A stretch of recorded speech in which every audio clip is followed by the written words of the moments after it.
শুক্রবার দিন হচ্ছে সরকারি ছুটির দিন।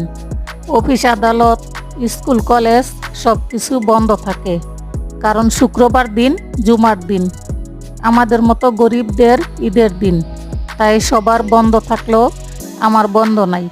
সাপ্তাহিক বাজার করা হয়, তাই আমার কোনো ছুটি নেই।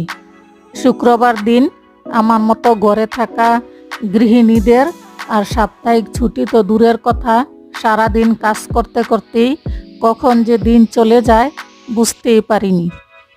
কারণ বাজার গুছানো, মাছ তরকারি কাটাকাটি, রান্না বাড়া, খাওয়া দাওয়া শেষ করতেই বিকেল হয়ে যায়।